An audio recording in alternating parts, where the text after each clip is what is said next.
Isorda changjasika. Let's pray. Nungsibana thanba matam chuppada thajaba yaba Isor. Nahakna ikhoigi ipa oibibagi damakta nangbu ngamkhailitana thagatchabane. Haukraba tha kaya sida nahakna asukki matik thajaba yaba Isor oibagi maramna lakadaba chahi asidashu nahak thajaba yagani habse khoi chapchana thajai madugi nungzao aduda khoina ngazaraga thupjaraga 2021 asi ekhoi ngasidagi haunanaba amasung nahakpo hena nungsinaba nangonda hena naksinaba nasa ekhoi nangonda nonjabani prabhu nahaki wahai ngahak yengminnaba sida asa leitrabasingda asa pibiyo tuktaraba khantafam khangdaba misingda nena taba wakhal su pibiyo tongi wakhalda chamamnaraba langtaknaraba ichilinau singdasu asin mitsida isaida koi ngasai sakhibugumna pothaba nahakna pibiyo hana ibang Jesu Kristo gi mingda haijabani amen ngasi khoina honna ningisi ingmina ningisi kaino habda Israel gi history je khra lining ai wari si Isor se thajaba yai ko haiba se tangkak khoding makta Isor se thajaba yabani na Old Testament gi wari loideni ko thajaba yabani na ngasi dagi hauna mana wasa iba khoding maksa asida shu thajaba yane ba Isor ai gi damakta nangi damakta shu maramrakta ki dro punsi se kari oiduino karmain thokani 2021 jisu kiningai oibana pikthale chagadra thakadra ipa kamai tawni ima kamai tawni natra khoi church ta lukhrabi yauri mi gi di pangsuna khong ani na cycle thobuni khoi di khong nam na cycle thobugumni natra ne iche gi ta ka lekhra che lei natra chi ching lei khong amana cycle thobusi kam kan thau yani adagi sanatom kale sanatom khalam be ai di mi de mai ni su chat pasung amde ko kai ni ngai le te ko sanatom ba 2021 ji kamai tau dino chat pangam da ba aina kamaina ainu pi angang yok to rib no chakhung gi mai je kamai mut loi doi no kamai tau ni khoi thabok sumum phangadra covid che henjil lakadra adubu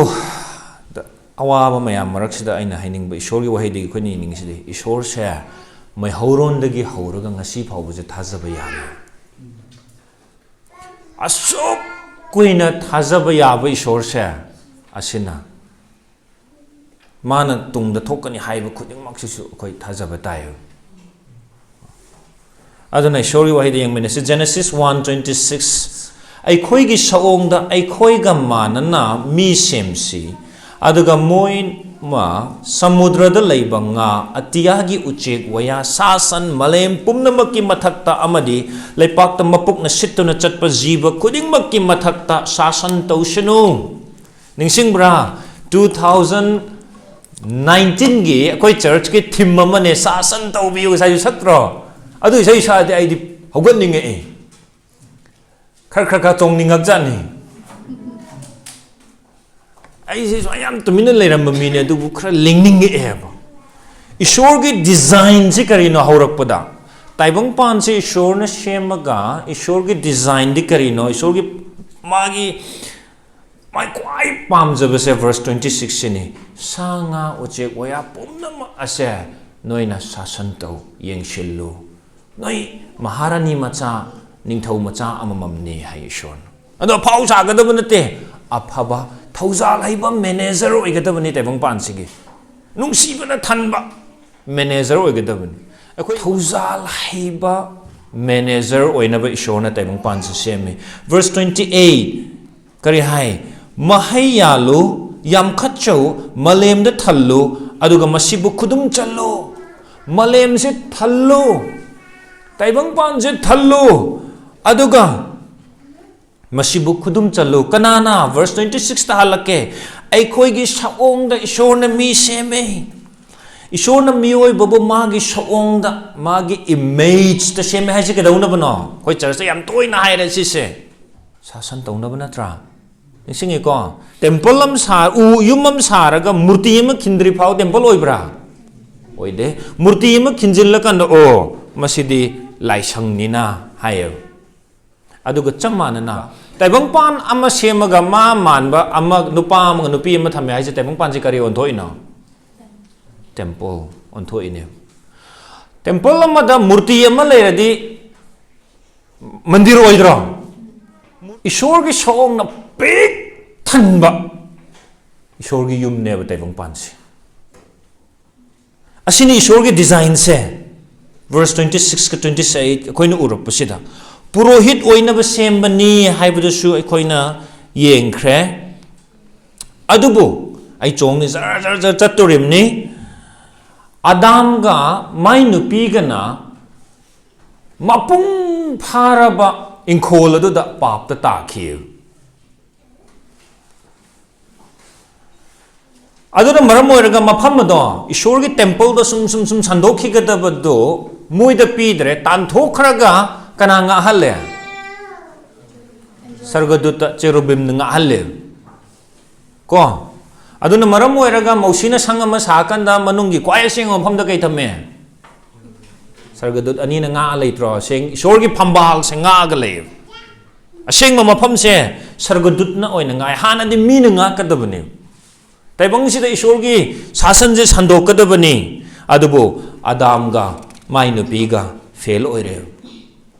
koi boas ki mak wakhal da adam ge if ka do pitru di oiram maroi ko nahan je chak cha bada ai se fit manga ga inchi nipan makhai mapan muk ni noi phajan char di mapan muk tara muk yorok pe ai noi na cha sing do fit taruk ka yorok pe ai som mori to man kare adam ga if ka di nemam gani hai are khajik som wangkhat khradi som da su nem tharak te ni ma di eden yo le ram me ba adam ga if ka di nemam gani hai man mama koi ni yeng na ran no le kai no taw si bo 8 years old gi wakhal ne ba se adam ga if ka di nemam gani anumai na adam ga if ka se mapung ga phara kan da leisabim pakhang dai no oiraga daniel muk charong gani han di khallu no ko mapung phara ba mi ni pap lak tringai da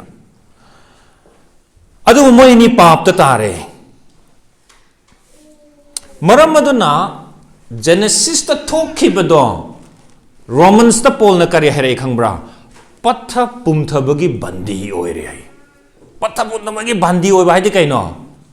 loina pathar agadaba pummagadaba patpa pum shiba naba patpa pumbagi bandi oire taibang panchi uwa sanga mioiba loin patkani pumgani natra loina mak sidore ne ba koise ngangi ba isu sidui nong madi ihe pastor do yamna di hona zabane du nu pa do leitre ne na haidoi ne ba aduna mapung phara ba taibang panji kari oire adu dage pathaba pumthaba ko oire e ba taibang pansi oina patpa pumbagi taibang pan oire adu da loi bra taibang panse ishor gi experiment se fail oira bra du da fail experiment oi doira ayo hato khro to noi ni ud on khro ma mu sem magi no pam nu pi thulo no ba mo cha ga no ko mo hauya bra maina ishor adu ma taw ga da bana te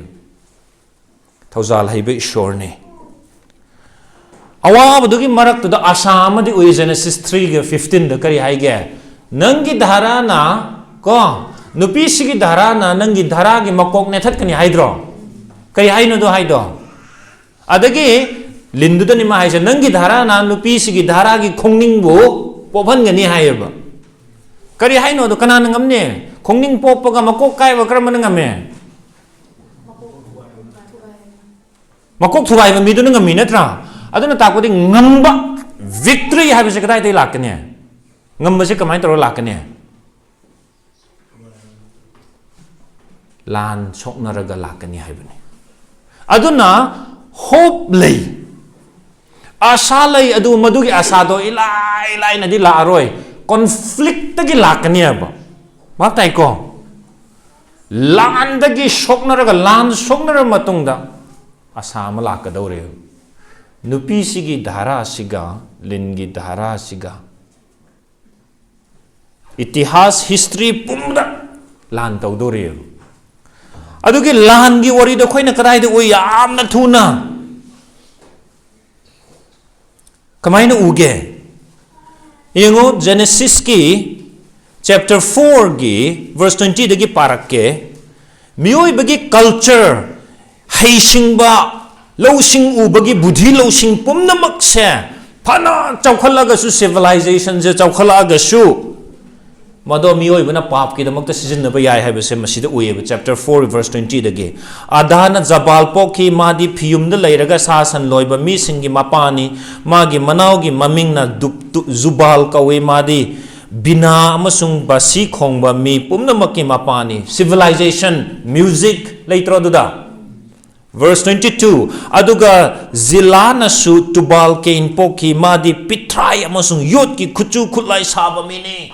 yot kai je stone age iron age ka to rai adam moi matam doi to le ram me sida hafta bra adubu aina haining gi sigi pot che afaboda season na bagi mahutta aran boda season na re matam da kamai to re makha da yingo lamek ki wari da ubani lamek na nupi ani lon ke taibang pa na nupi lon ba han ba se lamek ni mana amana ada kawe amana jila kawe lamek na magi nupi sing da hai ada ga jila ai gi khonjel taw he lamek ki nupi sa ai gi wa taw maram di ai bu sokhan ba nupa ama ai ngon da khut tharak pa na ha ama ai na hat le kein gi damak taret lak laman khum labadi lamek ki damak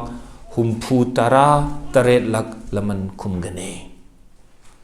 mi ha laga ikai gi di leitraga lamek na kadawe napal tawe aduna civilization mayam se culture se phattaba oina sizinare adugi mahidi yengo Genesis chapter 6 verse 3 da ai shona hai Jehovah na hai ai gi thawai na taibang mi da lomba nai da na leiraroi maram di ma hakchang ni magi mapun siri chahi chamuga kun oirani 900 years he na hingami na trami sa adu chamaga kunda hanthare eba chamaga kun hai se khoina khangadabadi loinamak chamaga kun chap chara loi sini haibane te chamaga kun sidabu yodabu su yai khara hen bu su yai chaurak pa haibani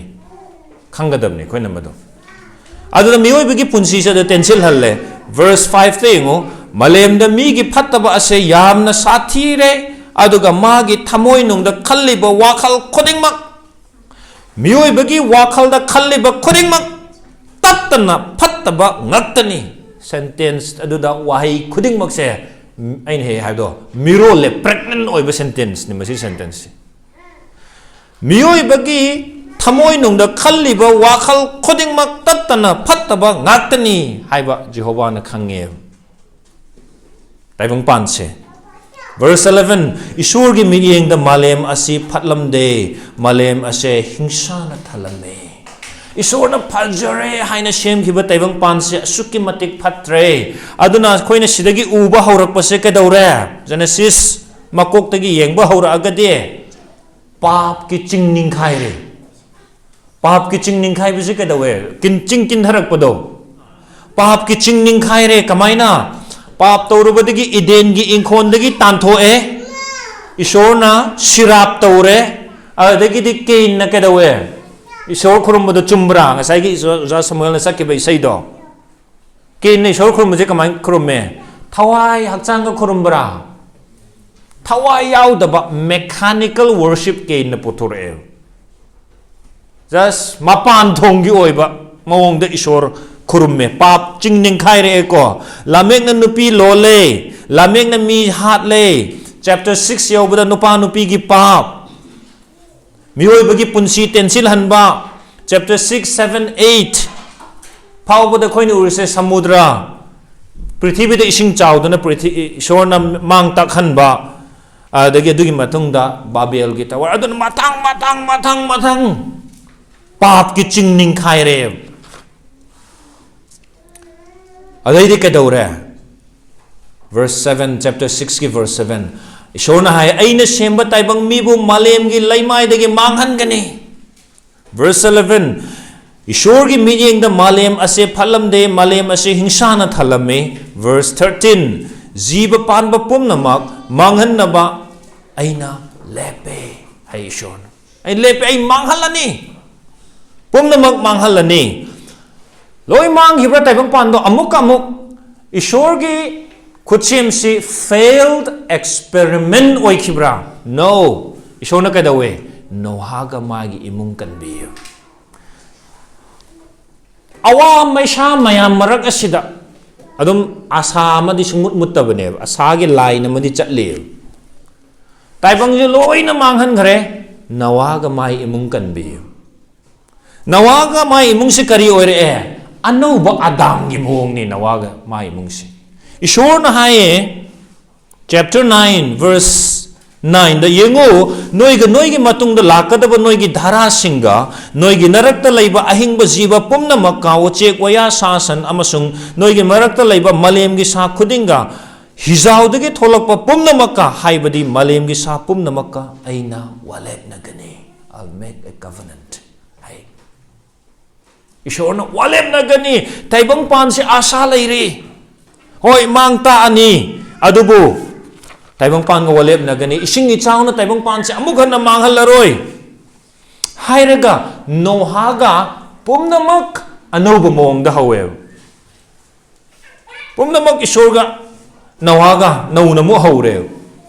adam da pi kiba yathang khoding mak to nawa da pi ising ichaw taibang pan taibang malem leishanu haibda ising na kupsil na manatro taibang malem do no hagi hak tak ta taibang pan do ising na kedawrame kupsili ko kupsili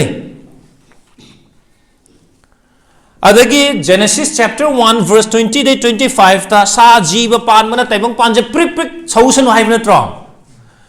nohada Genesis chapter 8 ta uchek waya sa sanamasung lepak ta mapuk na sitto na chatpa jiba pumna mag na malem da prik sauraga chagok phaduna masing yam khat chanana ba nanga loina na leiba tongsa pan ba ahingba jiba pumna mag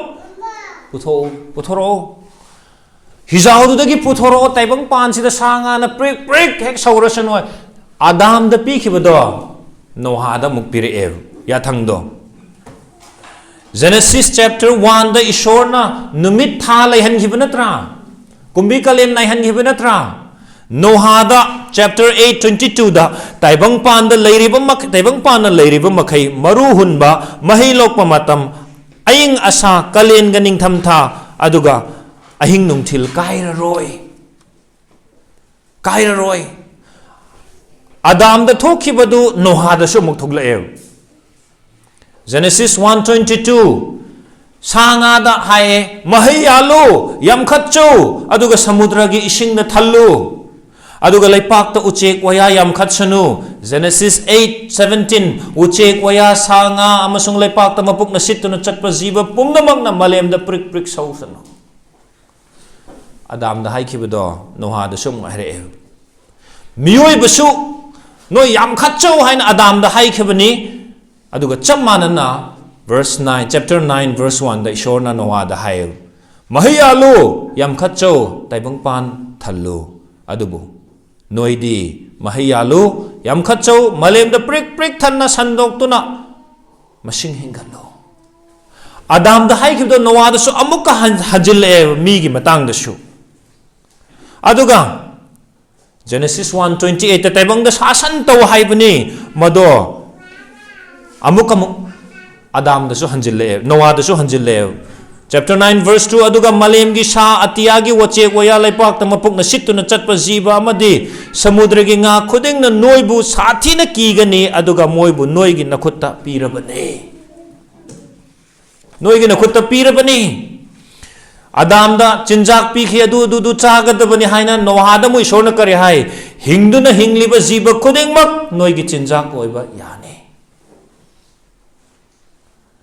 Genesis chapter 1 miyoi basi isor gi sawong da sembani. Genesis chapter 9 verse 6 miyoi bagi I tahan ba magi I miyoi bana tahan gani maram di isor na miyoi bu mahaki sawong da sembani. Kari haining ino aina musidagi haining isa. Pumnamak Adam da hokiba pumnamak ado nohagi ising ichaw da loishin karaga nohagi imung asiga amuk nauna horaga Adam da pi kiba yathang pumnamak ado kanada mu piri ba hoje noha da piyu noha se anuba Adam makhallamani asa lairi taibang pangi isor thajaba yari ko awaba mayam marak asida isor thajaba yari aba Isorgi tabak sibu fail oiraga to khragadra no isona pumnamak hanjilla iye basida aduna sidagi khoina uba yabase pumnamak se isorgi nungsiba amasung thaujal gi maramna nauna muk haure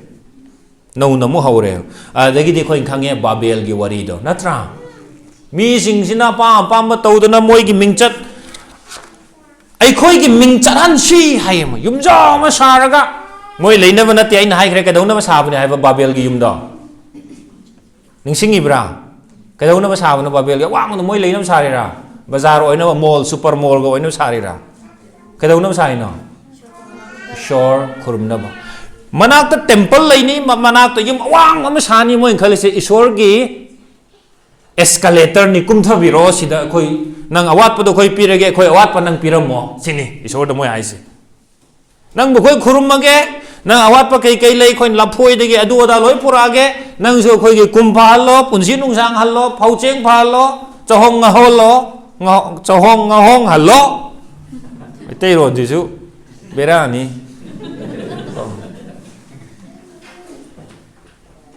aduna sigi sida kumdabiro akhoi gi wang thoira ba matik leira ba escalator sida kumdabiro sini moi haisi Kadauna ba ay khoi gi ming chadan si ay shorpen bra duda adugi shirap tu ni hajik Nepali ha tamang Meitei Rongmei oi khaido isve natra ne koi lon je koi na ai khoi gi lon moi gi lon adu lon ada lon asmai karino shirap sida koi kayam chau thok tuino Cursed is on natra. Nohagi ishing ichaw to the taibang loishil lagadra haraga mi makan vidra kanano. Isorgi thauzaldo kanano. Noha neba. Yaiko. Babel gi haktak sida taibang pan loishil lagadra haina chapter 12 13 Genesis ki 11 se rokpo sida khalleba saida loira do male haina.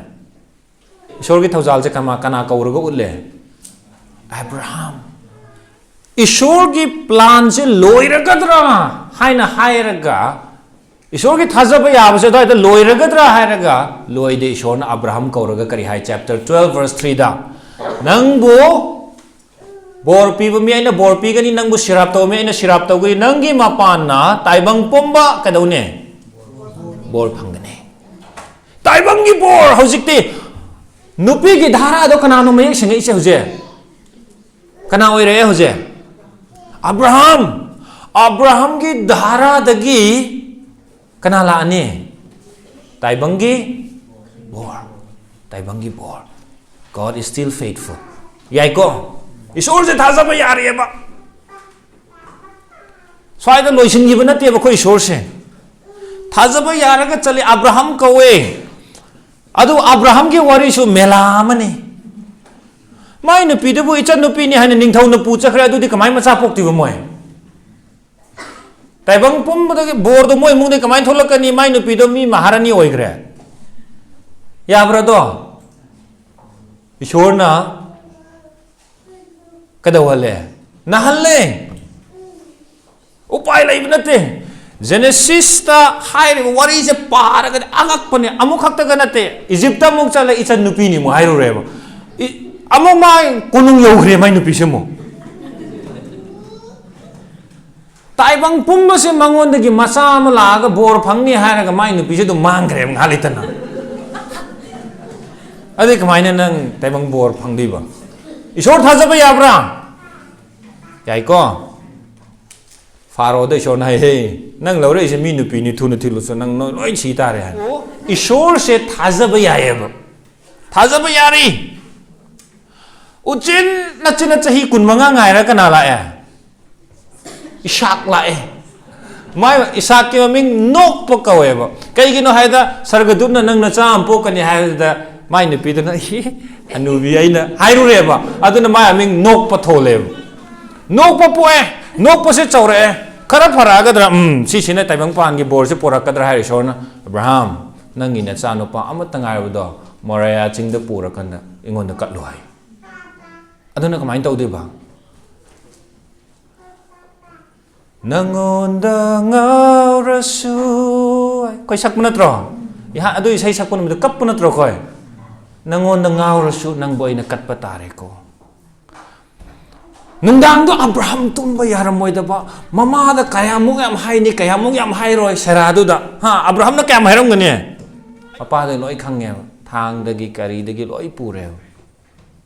yoram dai da ma hange apa sing su lai re mai su lai re yaw di shon pe ni shor thajaba ya bra ishor thajaba se yaroi da gi yaroi da ma khachak ta wa le hon lage da Abraham mai re tau nu nang da tung da lai re nang hat ka da de yaw ma chi la da ma chi pan na le ram ishor thajaba ya ko Isor thajaba ya ma gi amat tangai ra ma cha do kathok pa ngam me adu kat haude Isor na di kat le haina lo khre ba do thajaba ya ri ma cha am pu le ma cha do ka do re pakhang phare pakhang du na la ya bra ne tai bang pan ba gi bor se mangon de lak ti ma nu pim da ka ta dro adai nu pi lei bra leite nupi thiru soi mina yam tharim ni amadu prathana tawri shor bungo guha manak sida ina du haiba du hairakpa tu mai nupi oisunu kai pop tai ko Abraham gi mamo nupi thiba se guha manak tai ni Isaac ki nupi su guha manak tai thengna bani Mosi ki nupi su guha manak tai ni ai nupi su guha manak tai ni noi su nupi ya phaba thininga di guha manak ta thiyo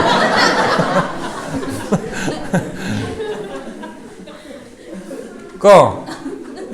kim se phi su le ram ba de ai theng na ra punya adu bo sera Ishak ki nupi thi chapu do phangadra phanga por ev adagi moi se mukka dore tai bang pumba ki bor se noi de ki lakani hairaga masa pok tre ne mo kamai tau ni si de prathana tawre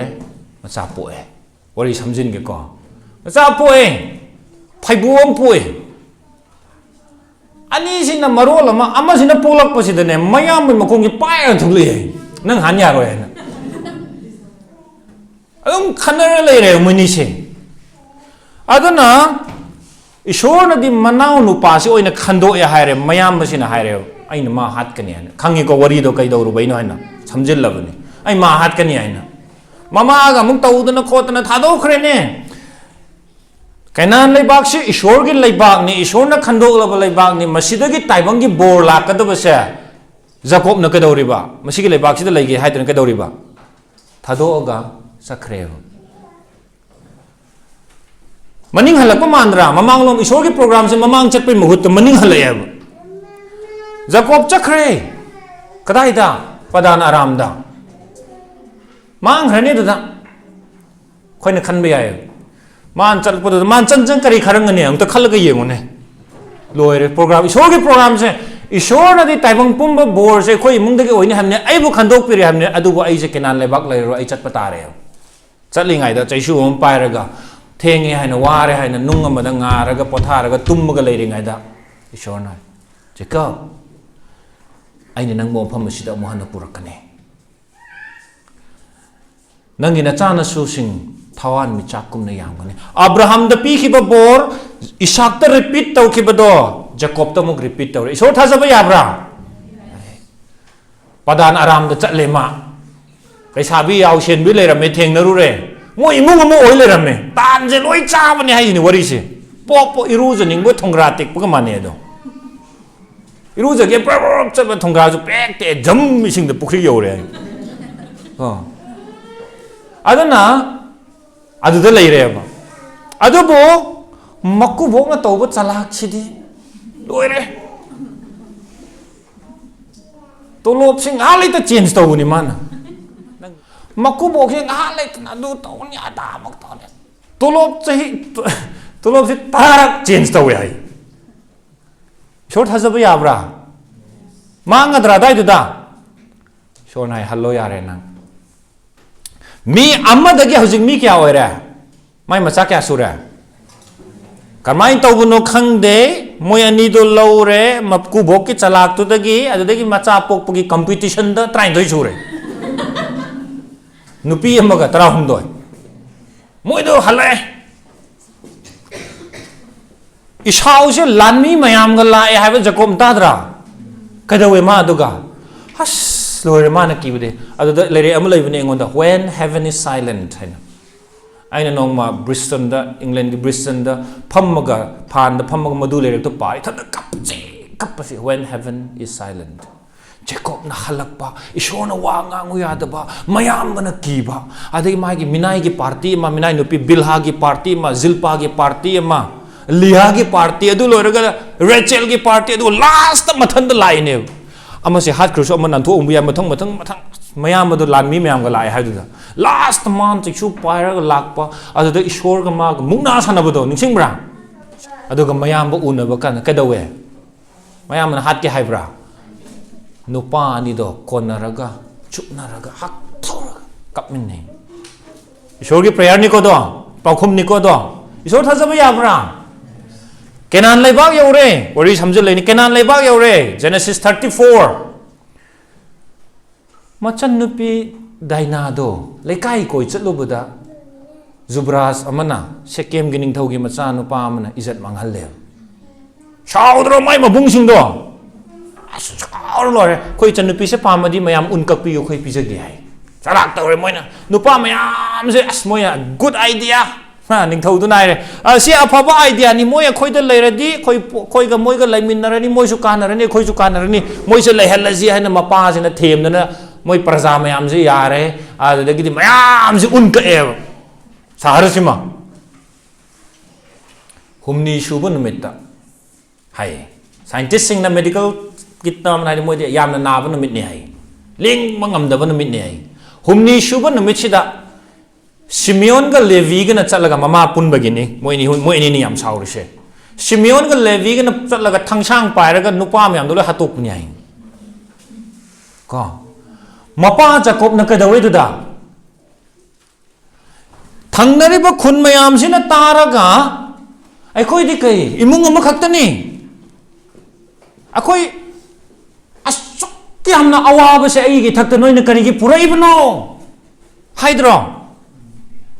ꯖꯦꯅꯦꯁꯤꯁ 34ꯗ ꯑꯗꯨꯒ ꯀꯔꯤꯒꯤꯅꯣ ꯊꯪꯅꯕ ꯈꯨꯟ ꯃꯌꯥꯝꯗꯣ ꯂꯥꯛꯑꯒ attack ꯇꯧꯗ꯭ꯔꯤꯗꯣ ꯏꯃꯨꯡꯗꯣ ꯀꯩꯒꯤ ꯇꯧꯗꯣꯏꯅꯣ ꯖꯦꯅꯦꯁꯤꯁ 35 verse 5ꯗ ꯀꯩ ꯍꯥꯏ ꯈꯪꯕ꯭ꯔꯥ ꯃꯈꯣꯏꯕꯨ ꯀꯤꯕ ꯊꯃꯣꯏ ꯑꯃ ꯏꯁꯣꯔꯅ ꯈꯨꯟ ꯃꯌꯥꯝ ꯑꯗꯨꯗ ꯂꯩꯔꯤꯕ ꯃꯌꯥꯝꯗꯨꯗ ꯄꯤꯔꯦ ꯍꯥꯏ ꯏꯁꯣꯔ ꯊꯥꯖꯕ ꯌꯥꯏꯀꯣ ꯑꯗꯣ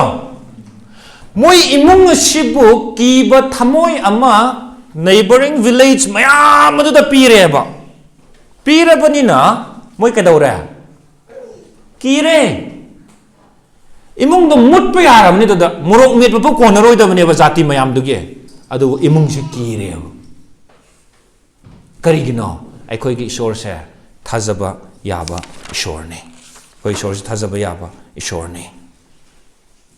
ꯑꯗꯨꯗꯒꯤꯗꯤ ꯃꯆꯥ ꯃꯌꯥꯝꯗꯣ ꯌꯥꯝꯃꯛꯑꯦ ꯏꯖꯤꯞꯇ ꯌꯧꯈ꯭ꯔꯦ ꯏꯖꯤꯞꯇ ꯆꯍꯤ 100 ꯂꯩꯔꯦ ꯆꯍꯤ 100ꯗ ꯃꯣꯏ ꯈꯜꯂꯝꯒꯅꯤ ꯏꯁꯣꯔꯅ ꯑꯩꯈꯣꯏꯕꯨ ꯀꯔꯝ ꯀꯥꯟ ꯄꯨꯊꯣꯛꯄꯤꯗꯣꯔꯤꯕꯅꯣ ꯍꯥꯏꯅ ꯆꯍꯤ ꯈꯨꯗꯤꯡꯒꯤ ꯈꯜꯂꯝꯒꯅꯤ ꯍꯧꯖꯤꯛꯁꯨ ꯑꯩꯈꯣꯏꯅ ꯍꯥꯏ ꯄ꯭ꯔꯚꯨꯅ ꯑꯩꯈꯣꯏꯕꯨ ꯂꯧꯕ ꯂꯥꯛꯀꯅꯤ ꯍꯥꯏꯅ ꯆꯨꯔꯆꯥꯟꯄꯨꯔꯗꯒꯤ ꯅꯨꯄꯥ ꯑꯃꯅ ꯍꯥꯏ ꯊꯣꯡꯖꯤꯟꯗ ꯂꯦꯞꯄꯦ ꯍꯥꯏꯕꯁꯤ ꯀꯨꯏꯔꯦꯍꯦ ꯀꯌꯥꯝ ꯀꯨꯏꯅ ꯂꯦꯞꯇꯣꯏꯅꯣ ꯍꯥꯏ ꯄ꯭ꯔꯚꯨꯁꯦ ꯊꯣꯡꯖꯤꯟꯗ ꯂꯦꯞꯄꯒ ꯂꯩ ꯍꯥꯏꯕꯁꯦ ꯀꯌꯥꯝ ꯀꯨꯏꯅ ꯃꯥꯁꯦ ꯊꯣꯡꯖꯤꯟꯗ ꯂꯩꯗꯣꯏꯅꯣ ꯅꯣꯏ ꯄ꯭ꯔꯚꯨꯗꯣ ꯍꯥꯏ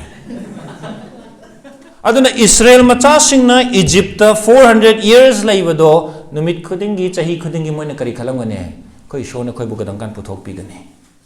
thajaba yadre haina khara amadi asa mangam gadra maybe ai shona koi se kau thok pi ra malen minai oi bu natro na magi mi bu chahi chamri minai oi han ba har sibu afaba ishora Isor si tauba ngamdaba ama natraga pumnamak tauba ngamba oiraga su nungsi haitaba ama ani si marakta amadi oitay mo khalambi yai Isor si yamna nungsi haiba pumnamak su tauba ngamba oira kay minay ohaliba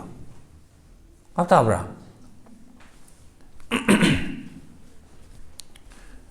karigi khoi mungda kidney fail ohaliba kari khoi mungda cancer la haliba kari khoi mungda accident hoiba kalpana hoi wak pukning nungsi hange haina haibudi na tia ima do sida leini hana laaga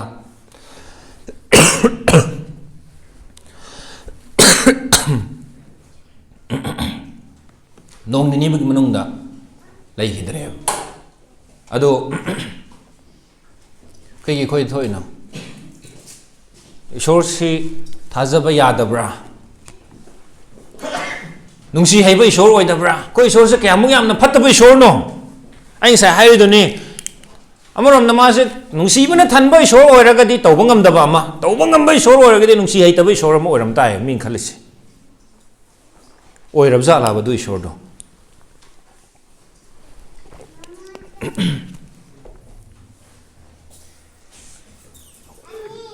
Israel macha sing sum hingalai natra Pharaoh na hai Pharaoh ki first plan di kai no nupa pok pa yaroi ham natra nupa pok hat kani hana ningthau gi hukum do kana nangam mi khangbra nupa pok pa kai hat halo hai bane ba adu gi hukum do kana na ngamme ha mayok nabi sing mayok nabi hadi midwife machapuk naba hona banatro ningthau amagi hukum do nupi khara nei lai na ningthau nu kauro kai gino noi nupa kai halo ham natra kai hat ta hebrew nupi sing di bera ni thona ko pam ne yodri kai thai tapok le ram ai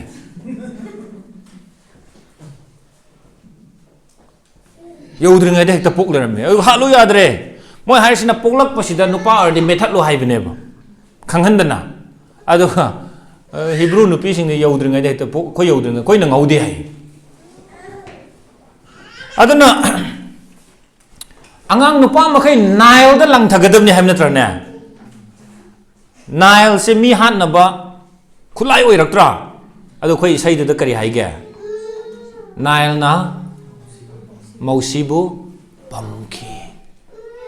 Nile na mausibu pamme hai khallaga yengudo Isor thajaba yabra thajaba yai mausi kaure ko mausi ki punsi gak to naina ba nangaroi du mausi si isor na kaure agak pamong da mana mari ai ngamoy ha oja la kita malla phagadam ni sum se mausi ma taw da tamula thulo haina ai ngamoy hai man isor chalo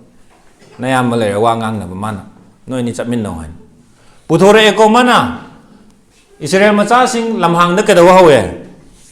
harau bramoy is loire mo na harau da bujdi loire adu yamang da isor ge plan da ingta para ke Exodus 15:17 da mausi gi isai da smaina hai nahang na makhoi bu pusin bi gani amasung thabi gani thaba po thaba do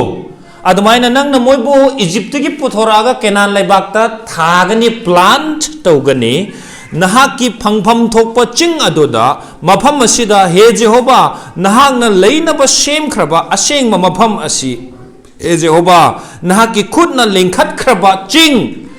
Canaan laibakta leriba lam asida Israel bu nang na upambi gumna thani kadawna bano verse 18 da Jehovah na matampun makta Isor ki plan di kaino Israel macha sing je puthora ka kenan lebak thaba pambi gumna agriculture ki loan yam season bani Bible se pambi gumna thaba maton chongak pa haurak pa macha polak pa Ishor ki plan di karino verse 18 aduga Ishor na moi mathakta pan ge haibane rule tauge sasan tauge puthore lamhangda aduga Genesis 14:11 da makhoi na mausi da haiki Egypt ta mongpham leitabagi maram na mahang na aikhoi bu lamhang da sina ba puthorak libra nahang na aikhoi bu Egypt gi putholak tunna aikhoi da tauriba asikarino Numbers 11:4-6 aduga makhoi gi marak ta yauba yanaba have the mixed multitude haibani yanaba yamna karamba pokhi amasung Israel machasing na su amokhan na kapto na haiki kanana aikhoi da chana na basa pigani aikhoi na Egypta lem na charamba nga thabi chinari manamasing tilhau amasung chanam ado aikhoi na ningsingi sida moina pami se kaino Egypta mongpham leitabra karige khoi bu Egypt ki puthora iba mafam asida marubhumi da aina haidro marubhumi da kari lei Israel ki marubhumi da kari lei haba nung ga talai suk chawba mi thomba ki nungai graba size nang na anywhere phamning ma mafam da phammo Israel macha sing leiram ba mafam se ai 3 nights leire eba phamning ma mafam da phammo bora ama nung khun ngamne eba aduna ne punishment no lamem nung thom haido chaina phu hai chai leite alam no chata ba u ma ya lo na ba chai leite adu nung thom hai bane ba adu da Israel ain khalle ba aina madu da pham ain khalle ada leiring hai Israel macha sing na Egypt hanningi do hanbe yab jat ne kari amta leite kare gumbim ta leite nung hak ta leyo aduda 40 years leide dong ta khal leyo ne kare ta leite adun moi hai Egypt ta mong pham leite ba ke khoi lamhang si ta sine ba puthorai bra as hai khoi na Egypt ta lem na charam ba nga thabi chinari mana masing tilau amasung chanam ado ai khoi na ningsingi khoi mai tei nupi ga ya ngari iron ba uti ha loi doi ne ngasi uti su yawe iron ba su yawe singju su yawe ba ningsing dori bne ba Israel macha sing sin su ningsing Egypt adu charam minai oi su du chara shib ne phai Egypt minai oi ba kai de sha chanam tilau piu lu chara de yare sini mai hai phur manang gan segai ge phuri no tro charu ju pi da check chal laga adi angang ju hale ne moi ge macha no pa po e hatoi natra phu su phui lak nei aduga amarom da haraga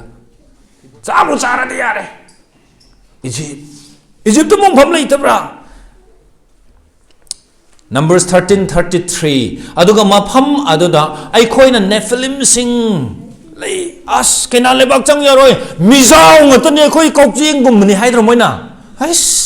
asa leitre moi khale Ishor se thajaba yaroi han khalle Ishor thajaba yaroi adana verse 2 da yengo chapter 14 gi verse chapter 14 gi verse 1 da chapter 13 gi loirak padu da as Egypt Israel da kenan lebak ta mizau mayam le khoi di kaujing gum le khoi kamai chang dino haraga 14 hek mathang gi verse da aduga miam pumna mangna khonjen hauna law khi aduga mi sing na ahing adu da kapki o kappe mois asom da phange khoi thadok pirame khoi puthoroi lamhang ji karib da su leite adage khoi chang du sina mizau ngata khoi di kaujing gum pitru ngata ni Verse 2 aduga Israel macha pumnamang na mausi amasung Haron gi mathakta murum sonki aduga mayam apumna makhoi da lakhi ai khoi na Egypt lebak ta siram labadi ko hai mon Egypt ta siram madi phado sini moi hai se natraga ai khoi na lamhang sida siram labadi ko siu su ade sini moi hai se ising su leite chana bu su leite kari mat leite siu su ya de ai dum hinga leire kai ge khoi si dai no ꯏꯁꯣꯔ ꯊꯥꯖꯕ ꯌꯥꯕ꯭ꯔꯥ? ꯏꯁꯣꯔ ꯊꯥꯖꯕ ꯌꯥꯕ꯭ꯔꯥ? ꯃꯔꯛ ꯃꯔꯛꯇ ꯑꯩꯈꯣꯏꯁꯦ ꯄꯣꯀꯦꯠꯁꯦ ꯈꯔ ꯄꯥꯊꯔꯛꯑꯀꯥꯟꯗꯗꯤ ꯁꯤ ꯊꯥꯔꯤꯉꯩꯗꯗꯤ ꯁꯥꯟꯇꯤꯗ ꯍꯤꯡꯉꯦ. ꯄꯣꯀꯦꯠꯁꯦ ꯈꯔ ꯄꯥꯊꯔꯛꯑꯀꯥꯟꯗ ꯃꯈꯣꯏ ꯀꯃꯥꯏꯅ ꯇꯧꯋꯦ ꯄꯨꯟꯁꯤꯁꯦ? ꯆꯥꯛ ꯆꯥꯔꯣ ꯂꯥꯛꯑꯣ ꯍꯥꯏꯔꯁꯨ ꯄꯨꯡꯁꯥꯎ ꯁꯥꯎꯅꯤꯡꯗ꯭ꯔꯣ? ꯆꯥꯛ ꯆꯥꯔꯣ ꯂꯥꯛꯑꯣ ꯍꯥꯏꯅ ꯀꯧꯕꯒꯤꯁꯨ ꯁꯥꯎꯅꯤꯡꯉꯤ. ꯀꯩꯒꯤꯅꯣ? ꯈꯣꯟꯗꯥ ꯐꯖꯗꯦ ꯍꯥꯏꯅ. ꯆꯪꯉꯒ ꯏꯟꯁꯥꯡ ꯍꯥꯎꯗ꯭ꯔꯁꯨ ꯑꯃꯨꯛ ꯁꯥꯎꯅꯤꯡꯉꯤ. ꯄꯨꯡꯁꯥꯎꯗ ꯁꯥꯎꯅꯤꯡꯉꯤ. ꯁꯤ ꯄꯣꯀꯦꯠꯁꯦ ꯄꯥꯊꯔꯛꯑꯗꯤ ꯀꯔꯤꯝꯇ ꯂꯩꯇꯦ ꯂꯝꯍꯥꯡꯗꯨꯗ. ꯑꯗꯨ ꯏꯁꯣꯔ ꯊꯥꯖꯕ ꯌꯥꯕ꯭ꯔꯥꯕ? 이스라엘ꯒꯤ 마루부미ꯒꯨꯝꯅ ꯇꯥꯏꯕꯪꯄꯥꯟꯁꯦ 마루부미ꯅꯦꯁꯦ ꯑꯩꯈꯣꯏ ꯀꯥꯎꯔꯣꯏꯗꯕꯅꯤ. ꯃꯁꯤꯒꯤ 마루부미 ꯑꯁꯤꯗ ꯑꯩ ꯏꯁꯩ ꯑꯃ ꯊꯣꯛꯈꯤꯗꯧꯔꯦ. ꯑꯩ ꯍꯟꯗꯛ ꯋꯥꯈꯜꯗ ꯀꯟꯅ ꯏꯁꯩ ꯑꯃ ꯏꯔꯦ. ꯃꯁꯤꯒꯤ 마루부미ꯒꯤ ꯂꯝꯄꯥꯛꯁꯤꯗ ꯂꯩꯔꯤꯉꯩꯁꯤꯗ ꯑꯩꯅ ꯈꯧꯔꯥꯡꯕ ꯃꯐꯝ ꯑꯃꯗꯤ ꯂꯩꯌꯦꯕ. ꯑꯅꯧꯕ ꯃꯥꯂꯦꯝ ꯑꯗꯨꯗ ꯍꯤꯡꯕꯒꯤ ꯎꯄꯥꯝ ꯄꯥꯝꯕꯤ ꯃꯈꯥꯗꯗꯤ ꯑꯩ ꯃꯔꯨꯝꯗ ꯐꯝꯅꯤꯡꯉꯦ. ꯑꯗꯨ ꯉꯁꯤ ꯏꯁꯣꯔ ꯊꯥꯖꯕ ꯌꯥꯕ꯭ꯔꯥ? ꯊꯥꯖꯕ ꯌꯥꯔꯤꯕ꯭ꯔꯥ? 나한비그누 나한비그누 나한비그누 나래 이소를 타자봐 야리브라. 아도 이 마탐도 이소를 타자봐 야브라. 야리브라. 이소르세 거의 타자로 있다고요. 말은 뭐 그래 하게 가리기 잭 말래 안 넣더라 이나. 가리 잭 항브라. 누피 싱캉브라 나이. 가리 펌처 떨어간다 요 마tumum puthorok leire wangkhalakpa ma. Itu jack kawe. Adu poto karang kan dar ningsing gari thawbusing na. Puncture orakan da. Adu loire same loire hapching gari maning da kaure mo. Adu karang kan ningsing akane. Mathang puncture tawra gari simam dai da dum adu poto yaubra han. Akoi ishor de gari gi jack tinate. Ishor si de ka ta da mong da koi hinge ba. Adana sida hai Israel machasina ai khoina Egypt leibak ta siram labadi ko. Isor thazaba yadre ai moi khalle. Numbers 14:22 aina Egypt ta amasung lamhang da tau khraba khudam sing amasung aigi itik ingan u khraba mi pumnamak aduna ai bu tararak chang yengki hai. Isor nai ai noi se lamhang da chang yengi hai puthorok pani. Noi na ai se tararak chang yengi hai. Israel machasing je tha nate. Moi अखोई tour guide तो नहाई अने Israel चलुबदुदा Israel से पृथ्वी की problem पुमनमक से Israel ननि हाय नखाय समुद्र दा nga ani चिंगनरे अदुसु इजराइल न थोन मनि हाय लोइना इजराइल दा ताइने मोय हायने समुद्र दा nga चिंगनरसु खोइ दा ताइने हाय प्रमाण नि हायरिसे लोइना मग एखोइ दा ताइने हाय अदुना इजराइल से थाथादि नते ईश्वर ना आइने नोइबु चांग येंगे हायना पुथोकपनि नोइना आइबु तारारक चांग येंगे अदु खक्ता नते नंबर्स 127 द मोइना करि हाइगेबो अदुगा नखोइना नखोइगी फियुम द मोरम सोंदुना हाइकी यहोवा ना आइखोइबु कदौबा यहोवा ना आइखोइबु येंथीबा मरमना यहोवा ईश्वर से थाजबा यादे हाइबो खक्ता क नतेने यहोवा ना कदौ हाइबो मोय येंथी द लॉर्ड हेट्स अस हाइमोन मरमक्ता दमाइन खनब्रो ईश्वर दे नुंसीद्र मालेदा को खनब्रा सातो मरमक्ता अदुम वखल लाक्त्रो ईश्वर ना इबु नुंसीरु जा लाइना खनदेब को बबों को सातो म खलक्त्रो ईश्वर ना इबु नुंसी हाइबु नतबा ईश्वर से थाजबा याय हाइबु नतबा ईश्वर ना इबु नुंसीद्र मालेदा सिदा हाइसिंग द लॉर्ड हेट्स अस मैं खल्ले सोना येंथीर माले को युम लेत्रकंदा लम लेत्रकंदा नत्रा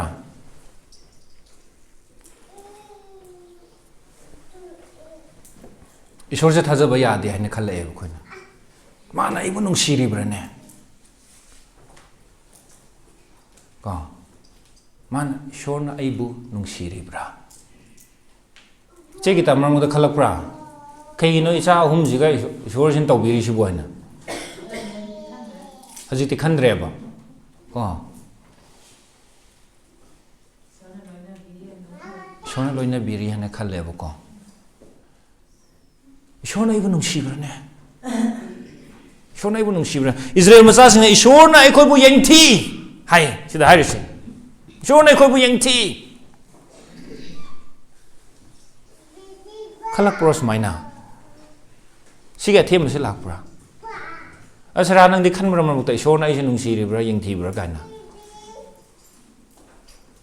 ꯑꯊꯦꯝꯕ ꯂꯥꯛꯇ꯭ꯔꯣ ꯂꯥꯛꯏꯀꯣ ꯏꯁꯣꯔꯁꯤ ꯇꯧꯕ ꯉꯝꯃꯦ ꯍꯥꯏ ꯅꯨꯡꯁꯤꯕꯁꯨ ꯍꯩ ꯍꯥꯏ ꯑꯗꯣ ꯀꯥꯏ ꯂꯩꯈ꯭ꯔꯦ ꯃꯥ ꯏꯁꯣꯔ ꯅꯪ ꯀꯥꯏ ꯂꯩꯒꯦ ꯏꯖ꯭ꯔꯦꯜ ꯃꯆꯥꯁꯤꯡꯅ ꯏꯁꯣꯔꯅ ꯑꯩꯕꯨ ꯌꯦꯡꯊꯤ ꯍꯥꯏ ꯊꯥꯖꯕ ꯌꯥꯕ꯭ꯔꯥ ꯃꯥ ꯁꯤ ꯏꯁꯣꯔꯁꯦ ꯑꯩꯈꯣꯏ ꯀꯌꯥꯝ ꯀꯨꯏꯅ ꯊꯥꯖꯗꯣꯏꯅꯣ ꯇꯥꯠ ꯄꯥꯠꯀꯤ ꯏꯁꯣꯔ ꯖꯨꯠ ꯃꯨꯠꯀꯤ ꯏꯁꯣꯔ ꯃꯁꯤꯒꯤ ꯏꯁꯣꯔꯁꯤꯕꯣ ꯏꯖ꯭ꯔꯦꯜ ꯃꯆꯥꯁꯤꯡꯅ ꯍꯥꯏ ꯏꯁꯣꯔꯅ ꯑꯩꯈꯣꯏꯕꯨ ꯌꯦꯡꯊꯤ ꯍꯥꯏꯅ ꯑꯗꯒꯤ ꯖꯖꯦꯁ ꯍꯥꯏꯕ ꯂꯥꯏꯔꯤꯛꯇꯨꯗ ꯂꯥꯛꯑꯦ ꯖꯖꯦꯁ ꯆꯍꯤ 350ꯃꯨꯛꯁꯦ ꯌꯦꯡꯉꯣ ꯑꯣꯊꯅꯦꯜꯒꯤ ꯃꯇꯝꯗ 8 years ꯃꯤꯅ ꯃꯤꯅꯥꯏ ꯑꯣꯏꯍꯜꯂꯤꯕꯅꯤ ꯅꯝꯐꯨꯗ ꯃꯤꯅ ꯃꯤꯅꯥꯏ ꯑꯣꯏꯍꯟꯕꯗꯨꯗ ꯏꯖ꯭ꯔꯦꯜ ꯃꯆꯥꯁꯤꯡ ꯀꯔꯤ ꯈꯜꯂꯝꯒꯅꯤ ꯏꯁꯣꯔꯁꯤ ꯀꯗꯥꯏ ꯂꯩꯈ꯭ꯔꯦ ꯍꯥ ꯑꯣꯊꯅꯦꯜ ehudki matamda chahi 19 migi minai oiribuni Israelda masagi lamda Egypta minai oirubuduna kharabu phagrene magi imungda minai oirin yengo ai je mi yum chatlakana minai oirubuna khara phayel ai yumda su leiba migi minai su oiba Israel se ehudki matamda chahi 53 minai oiribni Deborah gi matamda chahi 10 migi minai oiribni Gideon gi matamda chahi 8 migi minai oiribni Samson gi matamda chahi 90 migi minai oiribni so kai chakhrage kai lege nangbo khanba yam natra ko khalamba yai mi khara magi damakdi ai gi damakdi winter se sangida ai gi ningtham tha se sangdorida ai gi ahing se sangdorida natrane cheching maramdi kai gi noi shon tawrise mapa do church ta lakpa horakpada ngairi leitre taibang panda mathantana cycle otore khong namana aigi winter se sangdori da hain isor thajaba yabra yes new year ni khoi harawe nungai adubu ai khoi ngaktang gi nong gi haraw bodu da loi khine adu bubble gumbane ngangang na fain kam ga sanabado kai raga loire adubu aina tawningi basi ai church khoi chirinaw ngasi mayam gi khongnet phamase nungpak achauba amada old testament da isor se thajaba yai habise net hanninge putharoi da ba mafam amada net hanninge laksanu awabasu laksanu accident su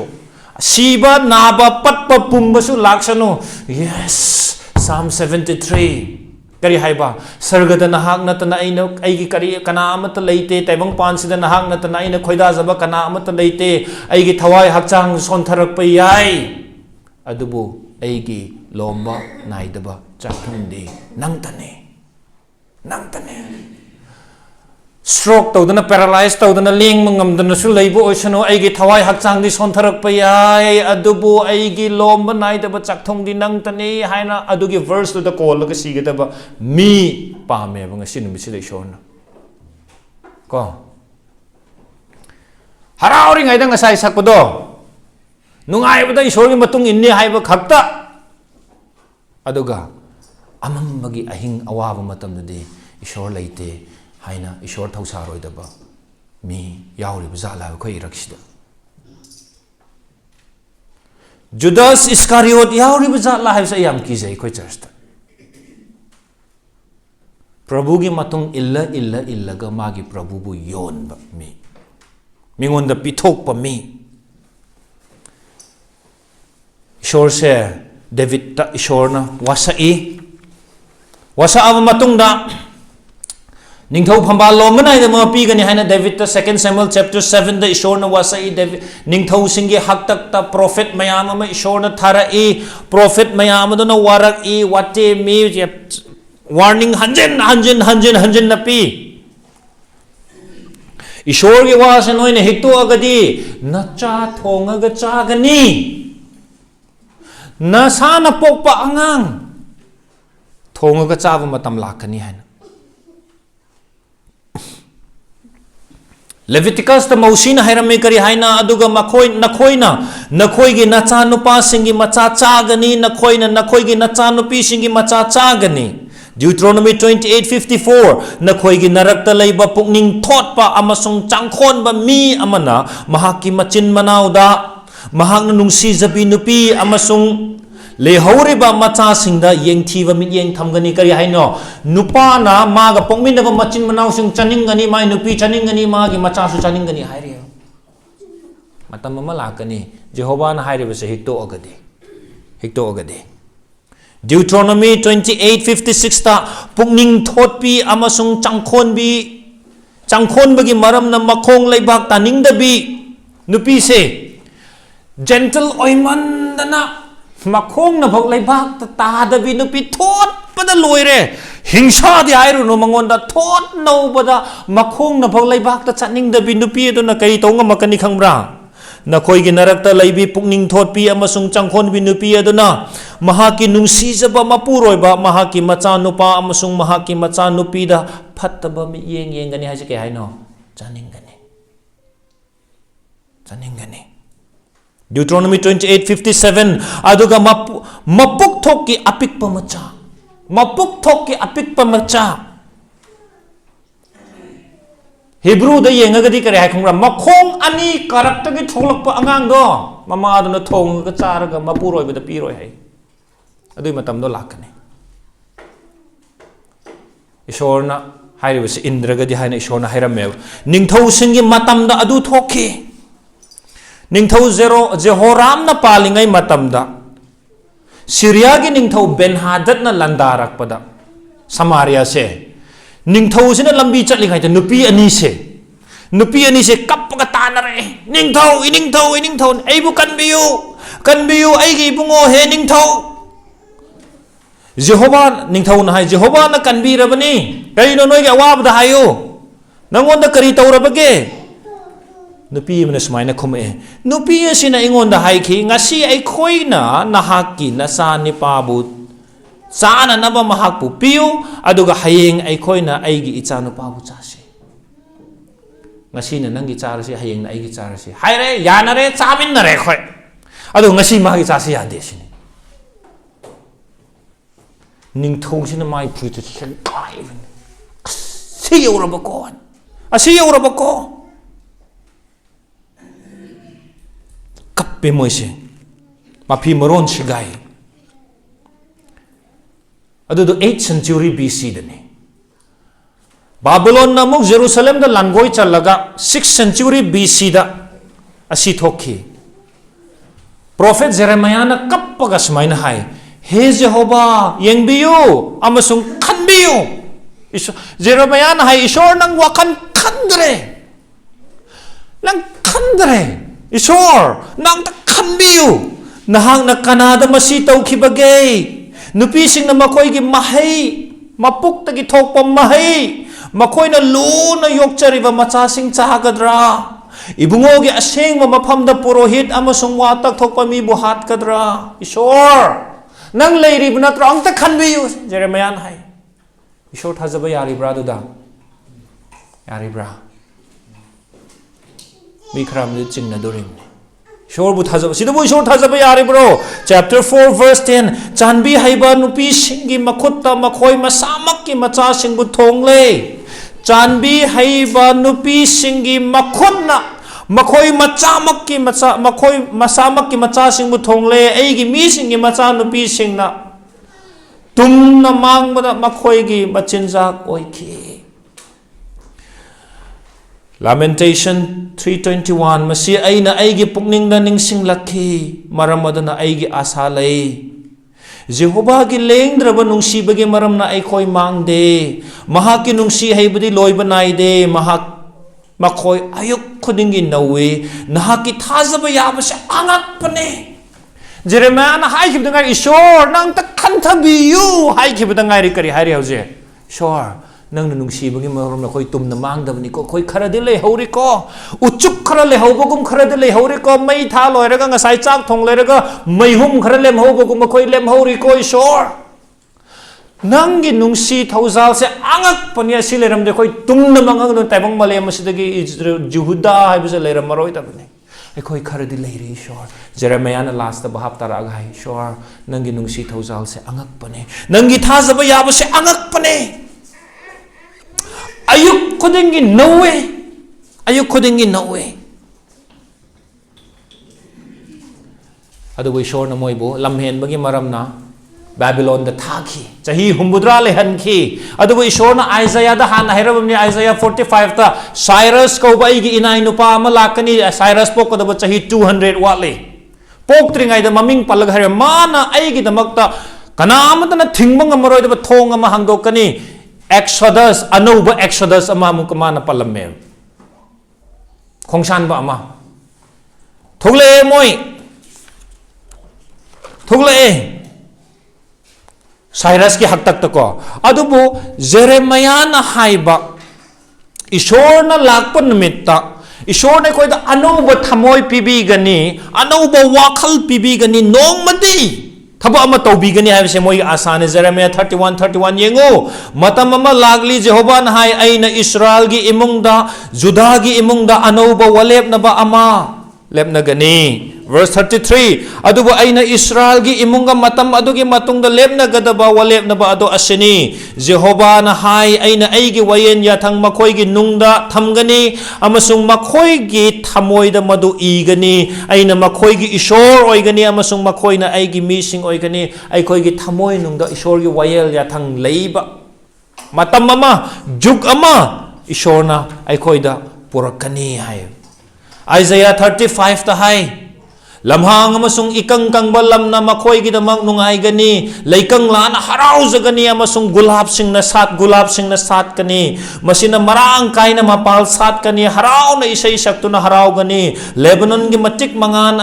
ꯃꯁꯤꯗ ꯄꯤꯒꯅꯤ Carmel ꯑꯃꯁꯨꯡ ꯁꯥꯔꯣꯟꯒꯤ ꯊꯣꯏꯍꯦꯟꯕ ꯒꯨꯟ ꯃꯈꯣꯏꯅ ꯖꯦꯍꯣꯚꯥꯒꯤ ꯃꯇꯤꯛ ꯃꯉꯥꯟ ꯎꯒꯅꯤ ꯑꯩꯈꯣꯏꯒꯤ ꯏꯁ꯭ꯔꯥꯌꯦꯜ ꯑꯩꯈꯣꯏꯒꯤ ꯏꯁꯣꯔꯒꯤ ꯊꯣꯏꯍꯦꯟꯕ ꯒꯨꯟ ꯑꯁꯣꯟꯕ ꯈꯨꯎꯁꯤꯡ ꯀꯟꯈꯠꯂꯨ ꯁꯣꯟꯊꯔꯕ ꯈꯨꯎꯁꯤꯡ ꯆꯦꯠꯍꯜꯂꯨ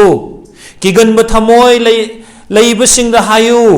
ꯑꯀꯟꯕ ꯑꯣꯏꯌꯨ ꯀꯤꯒꯅꯨ ꯌꯦꯡꯉꯨ ꯅꯈꯣꯏꯒꯤ ꯏꯁꯣꯔꯅ ꯂꯃꯟ ꯈꯨꯝꯅꯕ ꯂꯥꯛꯀꯅꯤ ꯏꯁꯣꯔ ꯂꯥꯛꯀꯅꯤ ꯀꯩꯗꯧꯒꯅꯤ ꯂꯝꯍꯥꯡꯗ ꯏꯁꯤꯡ ꯂꯩꯔꯅꯤ ꯅꯥꯄꯤ ꯍꯧꯔꯅꯤ ꯎ ꯋꯥ ꯍꯧꯔꯅꯤ ꯂꯦꯕꯅꯣꯟ ꯆꯤꯡꯒꯤ ꯃꯇꯤꯛ ꯃꯉꯥꯜ ꯄꯨꯝꯅꯃꯛꯇꯣ ꯏꯁ꯭ꯔꯥꯌꯦꯜꯒꯤ ꯃꯔꯨꯚꯨꯃꯤꯗ ꯄꯤꯒꯅꯤ ꯑꯣꯟꯊꯣꯛꯅꯔꯅꯤ ꯅꯨꯡꯉꯥꯏ ꯌꯥꯏꯕ ꯃꯇꯝ ꯑꯃ ꯂꯥꯛꯀꯅꯤ ꯂꯩꯀꯪ ꯂꯥ ꯂꯩꯔꯔꯣꯏ ꯍꯥꯏꯅ ꯏꯁꯣꯔꯅ ꯍꯥꯏꯌꯦꯕ ꯏꯁꯣꯔ ꯊꯥꯖꯕ ꯌꯥꯕ꯭ꯔꯥ ꯊꯣꯛꯂꯛꯀꯗ꯭ꯔꯥ ꯃꯁꯦ ꯀꯔꯝꯕ ꯃꯇꯝꯗ ꯅꯍꯥꯛꯀꯤ ꯏꯁꯣꯔ ꯂꯥꯛꯀꯅꯤ ꯆꯦꯞꯇꯔ verse 5 ꯑꯗꯨꯗꯒꯤ ꯏꯪꯒ꯭ꯔꯥꯖꯤꯗ ꯃꯩꯇꯩꯔꯣꯟꯗ then ꯍꯥꯏꯕꯁꯦ ꯂꯩꯇꯦ then ꯏꯪꯒ꯭ꯔꯥꯖꯤꯗ verse 5 then ꯃꯤꯠ ꯇꯥꯡꯕꯁꯤꯡꯒꯤ ꯃꯤꯠ ꯄꯥꯡꯍꯟꯒꯅꯤ ꯅꯥ ꯄꯪꯕꯁꯤꯡꯒꯤ ꯅꯥ ꯊꯤꯡꯕꯤꯔꯔꯣꯏ ꯑꯗꯨꯒ ꯈꯣꯡ ꯇꯦꯛꯄꯁꯤꯡꯅ ꯁꯥꯖꯤꯒꯨꯝꯅ ꯆꯣꯡꯒꯅꯤ ꯂꯣꯟ ꯊꯣꯛꯇꯕꯁꯤꯡꯒꯤ ꯂꯩꯅ ꯏꯁꯩ ꯁꯛꯀꯅꯤ ꯃꯔꯝꯗꯤ ꯂꯝꯍꯥꯡꯗ ꯏꯁꯤꯡ ꯊꯣꯛꯂꯒꯅꯤ ꯂꯩꯀꯪꯂꯥꯗ ꯏꯁꯤꯡ ꯈꯣꯡꯁꯤꯡ ꯆꯦꯟꯒꯅꯤ ꯅꯣꯡꯃꯗꯤ ꯏꯁꯣꯔꯅ ꯂꯥꯛꯄ ꯃꯇꯝꯗ ꯄꯨꯝꯅꯃꯛꯁꯤ ꯊꯣꯛꯀꯅꯤ ꯌꯤꯁꯨ ꯈ꯭ꯔꯤꯁꯇꯅ ꯀꯔꯤ ꯍꯥꯏ ꯏꯁꯣꯔꯒꯤ ꯈꯨꯠꯁꯥꯒꯤ ꯄꯥꯡꯒꯜꯒꯤ ꯃꯄꯥꯜꯅ ꯑꯩꯅ ꯕꯨꯠꯁꯤꯡ ꯇꯥꯟꯊꯣꯛꯂꯕꯗꯤ ꯏꯁꯣꯔꯒꯤ ꯅꯤꯡꯊꯧ ꯂꯩꯕꯥꯛ ꯅꯣꯏꯒꯤ ꯅꯔꯛꯇ ꯂꯥꯛꯑꯦ ꯍꯥꯏꯕ ꯈꯪꯉꯨ sida hai singo isor lakpa matamda kairogani na pangbasingna phani mit tangbasingna phani makhong tekbasingna chajigumna chongani marai wa ngangba thoktabasingna isai sakkani jisu lakpa matamda kadawe makhong tekbasing kadawe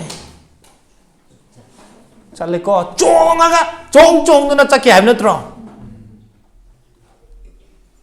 mamit tanghambasing kadawe ubangame mana pangbasing kadawe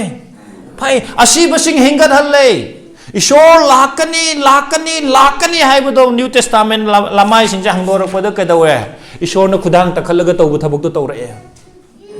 Ishor thajaba yabra Isaiah da Ishor na wasak pibase adune wasak pibani New Testament da loishinaba tawrage ko warambani mayam su angang yauna chak lam natraga hing su laki ge haibra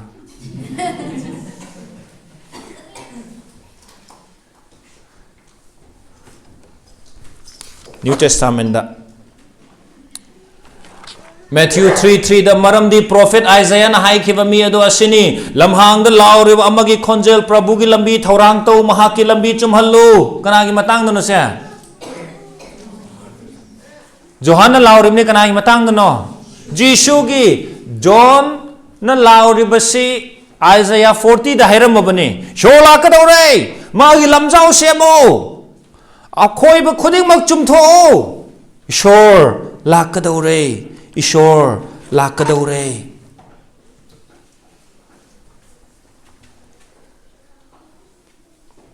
Romans ta chong ge. Romans chapter 3 verse 3. Aduga mi khara thajaba yadragadi kamdauba. Makoi gi thajaba yadaba aduna Ishor gi thajaba yaba ado aremba tahangadra. Ishor gi faithfulness se useless oihangadra. Mi khara na thajau yade hai na Ishor gi faithfulness Ishor thajaba ya hai se useless oiragadra. Ishor thajaba ya hai se Genesis ta gi hauna akoi na urai khajik khajik tangai adubu Ishor thajaba ya hai bagi line amadi sana gi line amadi taktriye. Ishor thajaba ya Ishor gi aning bada kari yawe haba. Ishor gi aning bada awa yawe hai sine 1 2 3 Ishor gi aning bada awa yawe adu kagono chumnam hanjin masigi manung sida igadam Ishor gi aning bada awa yawe. Koi khale Ishor gi aning bada leradi nungai yai phagadabani ani. No! Paul da Ishor gi aning bata ubra. Last ka dawe ma. My body ga makok ka samna khibra. Samna de. Dishu di Ishor gi aning bata ubra. Phambal da phammaga sarga chakhibra. Cross ta. Natra. Luke chapter 24 da Jishu na kari harame. Awa ana mayam masaya aduna awa ana mayam khangaga matik mangal changadabni hadunoi khangra hay Jishu cross ki mamangda ko cross na hangadaba cross ki matungda kare matik mangal asigi order se kaiba yade Ishor gi aning ba se aduna sida Ishor gi thajaba yaba haire se mange tauba male khoi wakhalda adubu Bible da haire no sida haire singo Ishor gi thajaba ya haiba se mi kharana thajau ya de haina masi ariambada tarabra verse 4 sungta tahande chapter 3 da kari haige ne verse 11 da bahap taba mi amat leite Ishor bu thiba mi amat leite pumnamak lamuk na khre pulap na hailai khata khre apaba thabak tauba kana amat leite amat su leite marai season na duna launam tawi makhoi gi chinban na lindu gi mahu chele makhoi gi machin da shirap amasung akha bawana thalle makhoi gi makhong di I tahannaba yangi makhoi gi lambi da amang ata amasung awa ana gi lambi ni makhoi na ing thabagi lambi khangde makhoi gi midyeng da Ishor ki balaite taibang pana se hat na ba su na ba wa ba kappa na ba siba Ishor thi balaite leite amata su leite. Chapter 3 verse 21 adubu hauzikti but now adubu hauzikti wayen yathang amasung prophet sing na sakhi pi khibagumna Old Testament na sakhi pi khibagumna wayen yathang gi thabak yaudana Ishor gi kanbiba bichar haibadi Jisu Christ gi thajaba yabagi mapana kana gi thajaba yaba Jisu Christ gi thajaba yabagi mapana Jisu Christ gi thajaba yabagi mapana mi khuding makta piba Ishor gi kanbiba bichar adu phongdo kanbi re haiba bichar do khoi mayam da phongdo kari gi no Jisu Christ gi thajaba yabagi mapana Jisu Christ thajaba yai Jisu Christ thajaba yai kaya mo yam thajaba ge age bu Romans 15 verse 8 maram di aina hairi madudi Ishor gi soidaba matau ado utnanaba truthfulness faithfulness ado utnanaba kadoba Kristana unkakpa haise kana no Israel Jehudi Kristana unkakpa mi singi minai oirakhi ai minai oiningde ibungo ka haibse khoi khudau sogale bazar dagra mi am anna ga haira adi phai khoi ga chahi khara ga manam ibungo ka hai nong ni halasu dum han ai numit tha ubal ke numit nang khara han uli mo lo de nang numit khara han ui tha khara ngan na ui kai ka dawra ba do ko ago ya ma pau saninge ba adu bu sidhari se kari no Christ Isorgi soidaba matau. God's truthfulness haibase utna naba Christ na kedauba. Unkak pasinggi minay oiraki. Ang ta khalay yangone. Taibang pom na makkining thaw na kana kari oire iba. Minay oire e. Kedaw na ba? Isor se soy de haiba Jishu na adu phawa yawne. Ai soy de haiba se Jishu na minay phawa oine. Ai bu kanbi ba mapu se na ma soy de haiba gi sakhi sida kedaw ma. Soy de na ba hona ba minay phawa oige haiba isor ne ba ko isor se. Asigumba ningthau asigumba isor leite taibang sida leite. Mabugumba thado ga kadai chatludina khoi. Minay phawa oige haiba. Kedaw na ba? Isor soidaba matau utnaba ai. Soidaba matau utnaba. Asuk yamna thajaba yaba isor asina kari wasak e hoje. Anauba sarga, anauba taibang pan. Pigani haiba natro. Verse amani paraga ai loishinge. Revelation 21:1. Anauba sarga amasung anauba malem ay naure. Maramdi ahan ba sarga amasung ahan ba malem leitre aduga samudra amuk leitre. Haydi samudra se karini haiba Revelation da kon haiba da. Awaba haibani ising dugi wanate ko. Samudra gi awaba mayam thoglai. Red Sea da Egypt gi tholak pada mi myam hat pana tro ising na. Noha gi haktak ta ising chaw na mi myam hat pana tro. Aduna ising chaw se awaba gi saktam moina uye moina. Aduna samudra leite hai se kai haino. Awaba leitre. Awaba leitre. Ware aina khanma missing. Akoi mung na he kick heli aina khanma missing the verse 4 da gai parake yango. Isor na makhoi gi mit gi pirang khoding taithok pi gani. Amuk khanna siba, waba, tengthaba, kappa amasung naba leiraroi. Maramdi ariba pot pung namak loikre. Loikre. Ahing da tumba yadana. Lukrabi na mamit tagi mapi taraga machasing na su ukhini haina wakhan wana leibu na mito leiraroi. Khemo ka paroi ko kidney fail oibagi wa leiraroi. Accident leiraroi. Mapung phada na pokpagi wa leiraroi chatpa ngamdabagi wa leiraroi matam adu da di sana tom na ingon hen yangani. Ko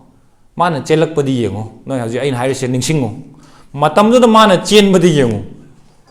taibang da chen ma ngam hodra bani na matam do sana to man chen yengo khoi rak ta khwai yang mse kana no kana oram no male ajit ka oram go do mal ja samuel ji yang bani adu bu matam do di sana to mata na ngam mai ain khan mit gi pi ta ba leira roi. Verse 5 Phambam aduda phamliba mahang na haiki yengu aina pot kuding mak inaw naw na seme nang ay yauna pom na mak inaw naw na seme aduga mahang na ingon da haiki isilo maram di wasing asi achumba amasung thajaba yabane mamangay dagi thajaba yaba isor se lom banay dana su thajaba yagani lom banay dana su thajaba yagani. Verse 6 mahang na ingon da haiki pum na makloire ay di alpha amasung omega ahoba amasung aroy bani kaurang ba mahak aduda ay na hingbagi iput ising iput aduda gi lem na pigani. Asini isor na akoy da wasak pi base akoy gi isor se thajaba yaba isor ni sina ay ngasi haining ise 2020 loi khre mawalaw de number gi wane sidi pata bra aduga ay na khangba madi lay Genesis dagi ngasi phau ba ai gi isor se thajaba yari ngasi dagi na ai sidri phau anoba taibang pan phau ba ai gi isor thajaba yani ai chingna ba leite pa amalae corona virus ki mamit mahik phau ba ubungam gadaba mit namal pan ne matam du pane koi na hojing machu green red yellow green khara khangdro machu se lo manai do matam da machu kayam ne taibang pan se kayam phajaram gani hui na akhoi na uriba machu khudi mo hui ungam de mata bra khoi khalam ke yin man bhap ta di ke yin mai brain jik mai to no nong madi khoi gi primary oiriba color khasidagi hen ba akpa kayam khenan ni khangra angang na mama gi garbada leiringai ga hauji ka kyam khene aina ima gi puk manung da leiringai ga ai hauji ka kyam khene oi hang do angau bu natrane angau bu question natra du do ai pok tringai ga ai ga hauji kyam khene adugdagi hen na nongmadi ai khang khine mayek sheng taibang panse anga pamong da real oirakane adugi damakta aigi ishor se adu yawna thajaba yai aina thajariba jisu sidi ishor soide haiba sakhi tauna na bohonam da proof tauna na bohonam da minai ba oige haiba ishor ne Romans 15 verse 8 aina haijan da banate noi bible du pawren ishor gi soide ba mataw ase unna na ba un kak pasingi damakta minai oiba jisu mana sung soidana mittagi pitaba leitaba mafamda siba naba patpa pumba leitaba mafamda khoi bu pubi gani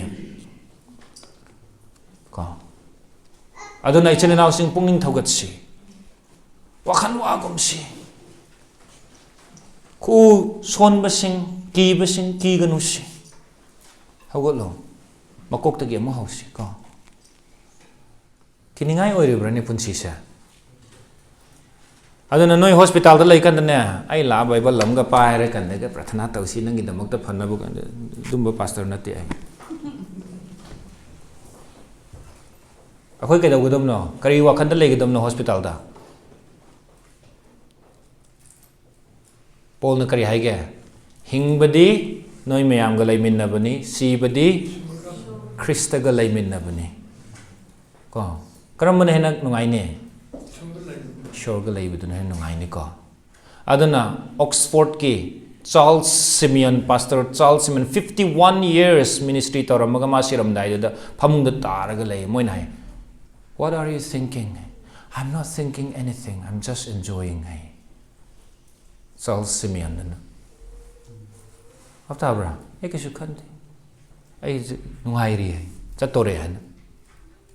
I'm not thinking anything I am enjoying ko maramaduna lukhrabi sing mayam dagi hai aina khara waya haina khanba sing thabakan na suba sing koi ning sing gada bade 2021 lak pasida masigi chahi sisu aigi Isordi hong manai roi ko si chahi ji ai Isor hong mai aigi Isordi ngarang ngasi hayeng kadau ha ba koi sai sakuda lo manai da ba hong manai da ba Isor ne aduna horen na yum yoraga ngasi matam leite na yum yoraga noi na teina naw na cha singa Isor thagat minau sigumba Isor se khoi gi Isor ne sumba Isor se ne khoi Isor se ka ai family oi na Isor thagat minau Isor na khoi myam bu bor pi bi bo oishanu